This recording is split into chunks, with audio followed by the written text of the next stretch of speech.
Hi everybody, so I'm going to show you how I remove metal zipper teeth. In my opinion, it's by far the easiest zipper to deal with when you have to shorten a zipper. I've already done everything I need to do to this side and reattach the stop, and I'm going to use that as my guide. This part up here is going to depend on the seam allowance of whatever's going to finish your neckline. So that's how I measure that distance, and then I take off 2 teeth below the seam allowance. So now I'm going to line up this. I'm going to say 2 teeth below. I'm going to take off everything below 1, 2, that guy. Now the tools that I use, I have this kind of sharp nipper plier. It might be for wire cutting. I'm not sure, but it almost has like a scissor edge. It's really, really sharp and it's really narrow. And those are important for getting the stops off. That's the only thing I use this for, is to remove the stops at the top. And then I have this like broad-headed plier. And this guy is really good for removing teeth and then reclamping the stop back on when you're finished. So I'm just going to show you how incredibly easy that is, except I already removed the stop by accident. It doesn't even require pressure. You just get that sharp bit right under there, and then you put some pressure on the top of it to open it up, and it just opens right up like a little clam. So I already got that off. Save yourself some time. You don't need to remove teeth above the edge of your fabric because you're going to cut off the tape.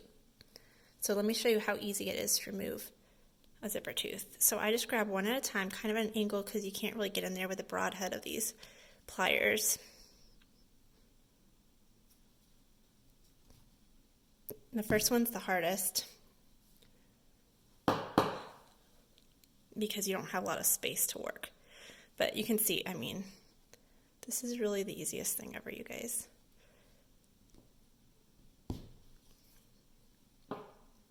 So I'm just going to do that down to my marked point.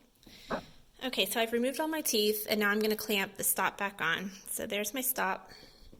There's the same tool that I removed the teeth with is going to clamp the stop back on most efficiently. This will be way easier for you because you won't have a camera and a stand between you and your project and be constantly trying to keep your hair out of the shot because you didn't plan ahead. This would work way better if you guys weren't watching, so just saying.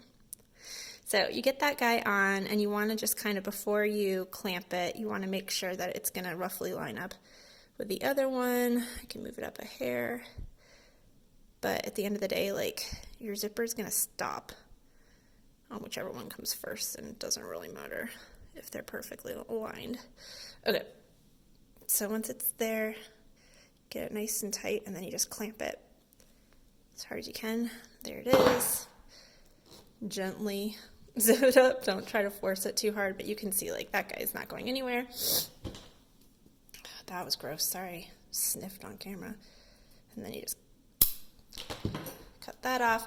And for this particular pattern, these raw edges are going to get taken care of later, but you might have a pattern where you fold the ends over and do a dealie like that. So that might be different for you. You might not actually have to cut yours, but there you go.